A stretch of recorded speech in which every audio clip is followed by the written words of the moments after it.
বার হরিনামে যত পাপ ক্ষয়ে পাপকেরও সাধ্য নেই তত পাপ করে। কোন পাপ? মুখ্য পাপ নয়, গৌণ পাপ। যে আমি অপরের অমঙ্গল করলাম, এগুলো খুব মুখ্য পাপ, অপরাধী পাপ।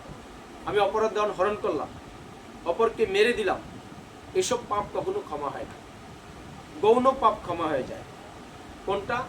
অজ্ঞাত কারণে আমরা ব্যবসা বাণিজ্য করতে গিয়ে মিথ্যা কথা বলে ফেলি। ভগবান শ্রীকৃষ্ণ গীতাতে ব্যবসায়ীদের জন্য ছাড় দিয়েছেন যে মিথ্যা কথা বললে কোনো অপরাধ নয়। কারণ আপনি যদি ব্যবসা করতে গিয়ে সত্যি কথা বলেন যে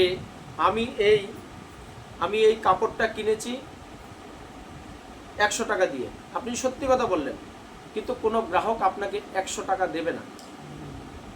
আপনি বলেছেন সত্যি, কিন্তু 100 টাকা আপনাকে দেবেন না, তাহলে আপনার লস হবে। সে চাইবে 80 টাকা 90 টাকা দিতে। তাহলে লস করে ব্যবসা চালিয়ে আপনি বাঁচবেন কি করে? ভগবানের সেবাটাই বা করবেন কি করে? তাই বলেছে যে আমি এটার দাম 100 টাকা বলি, 150 বলি, 200 বলি, গ্রাহক ভাববে সে মিথ্যা কথা বলছে। এটা ন্যাচারালি। এইবার হ্যাঁ, আপনি যদি 100 টাকা দিয়ে কিনে 200-300 বিক্রি করতে চান, তাহলে সেটা অপরাধ হবে। আপনি 100 দিয়ে কিনে 130, 40, 50 অবধি বিক্রি করতে পারেন। কারণ সেখান থেকে আপনার দোকানের খরচ আছে, লাইটের খরচ আছে, আপনার স্টাফ থাকলে খরচ আছে, ভগবানের সেবা করাতে হবে, নিচে বাঁচতে হবে।